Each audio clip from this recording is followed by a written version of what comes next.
Mutton biryani recipe. 1/4 kilo mutton வாங்கினோன்னா ஒரு 300 ml அரிசி, அந்த 300 ml அரிசி எப்படி எடுத்துக்கலாம்னா 200 ml டம்ளரில் 1.5 டம்ளர் அரிசி எடுத்துக்கோங்க. இதுக்கு ஒரு 10 பல்லு பூண்டு, ஒரு சின்ன பீஸ் இஞ்சி, இது ரெண்டையும் ஒன்றும் பாதியமாக அரைச்சி பேஸ்ட் மாதிரி எடுத்து வச்சுக்கலாம். 3 வெங்காயம், பெரிய வெங்காயம் ஸ்லைஸ் பண்ணி நீளமாக ஸ்லைஸ் பண்ணிக்கலாம். 2-3 பச்சை மிளகா நீளமாக கட் பண்ணிக்கலாம். பட்டை, கிராம்பு நம்ம வாசனைக்கு ஏற்ற அளவுக்கு வச்சுக்கலாம். நான் ஒரு 3 தக்காளி. இப்போ கறி நல்லா க்ளீன் பண்ணி வச்சுக்குவோம். புதினா கொத்தமல்லி கொஞ்சம் அதிகமாக எடுத்துக்கணும், அப்போ தான் மட்டன் பிரியாணி நல்லா டேஸ்டியாக இருக்கும். புதினா ஒரு கப், ஒரு கைப்பிடி ஃபுல்லாக வர அளவுக்கு இருக்கணும். ஒரு கப் டைட்டாக பிடிச்சோம்னா ஒரு கை அளவுக்கு வரணும். ஒரு கப் எடுத்துக்கலாம். அது மாதிரி கொத்தமல்லியும் ஒரு கப் ஃபுல்லாக எடுத்துக்கலாம். நல்லா ஆஞ்சி கழுவி க்ளீன் பண்ணிவிட்டு இப்போ நம்ம எண்ணெய் ஒரு 50 ml எண்ணெய் ஊற்றணும்.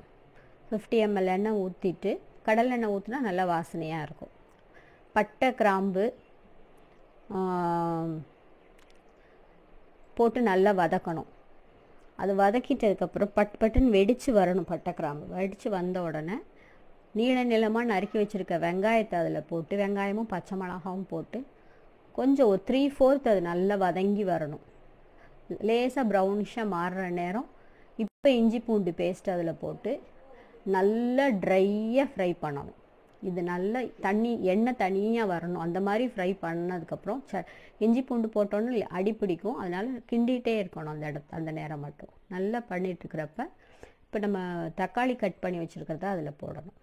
தக்காளி போட்ட உடனே என்ன செய்யணும்னா கொஞ்சம் உப்பும் சேர்த்துக்கிட்டிங்கன்னா அது தக்காளி நல்லா மசிஞ்சு வரும். இல்லைன்னா தக்காளி ஸ்மாஷ் ஆகாது. அதனால் உப்பு போட்டு நல்லா கிண்டணும். இதுவும் எண்ணெயும் அந்த மசாலாவும் நல்லா பிரிஞ்சு வர வரைக்கும் வதக்கணும். அடுத்தது புதினா கொத்தமல்லி ஆஞ்சி வச்சுருக்கல, புதினா ஃபுல்லும் போட்டணும். கொத்தமல்லியில் 3/4 எடுத்து அதில் போட்டு இதையும் நல்லா கிண்டணும். இது நல்லா கிளறணும். இதுவும் திரும்ப நல்லா அந்த புதினா கொத்தமல்லி வதங்கி வரும்போதே நல்ல வாசனை வந்துடும்.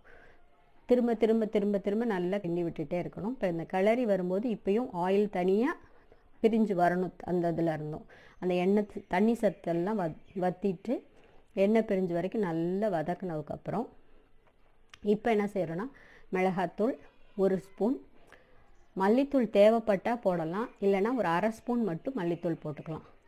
போட்டு திரும்பியும் நல்லா ஃப்ரை பண்ணுறோம். இப்போ இது நல்லா வதங்கி வரும்போது கறி நல்லா கழுவி தண்ணி வடிகட்டி வச்சுருக்கத உள்ளே போட்டு இந்த கிரேவியோடு நல்லா மிக்ஸ் பண்ணும்போது கறியிலேருந்து தண்ணி விடும். அந்த தண்ணி விட விட வதக்கிக்கிட்டே இருக்கணும். நல்லா வதங்கி அதில் இருக்க தண்ணியும் வற்றும் பொழுது ஒரு 1/2 டம்ளர் தண்ணி ஊற்றி, மட்டன்றதுனால ஒரு 2 விசில் அந்த கிரேவிலேயே வேக விட்டு திறந்துட்டு உள்ளே தண்ணி இருக்கிற அளவு பார்த்துட்டு, தண்ணி ஓரளவுக்கு இன்கேஸ் உள்ளே உங்களுக்கு தண்ணி இருக்குதுன்னு தோணுச்சுன்னா அந்த தண்ணி அளவுக்கு ஏற்ற மாதிரி நீங்கள் நம்ம அளவு வைக்கணும்.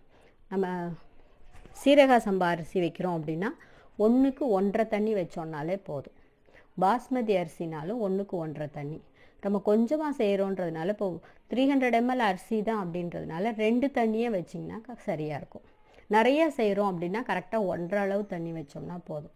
ஒரு அரைப்படி அரிசி இல்லை 1 படி அரிசி அந்த அளவுக்கு செய்கிறோம் அப்படின்னாக்கா 1.5 பங்கு தண்ணி வைக்கணும். இப்போ நம்ம அரிசி கம்மியாக இருக்கிறதுனால 2 பங்கு தண்ணி வச்சுட்டு குக்கர்லேயே அரிசியும் போட்டு நல்லா மூடி, கழுவி வச்சுருந்த அரிசி போட்டுட்டு மூடி வச்சுட்டு 2 விசில் இல்லை 3 விசில் ஆஃப் பண்ணிங்கனாக்கா கரெக்டாக இருக்கும்.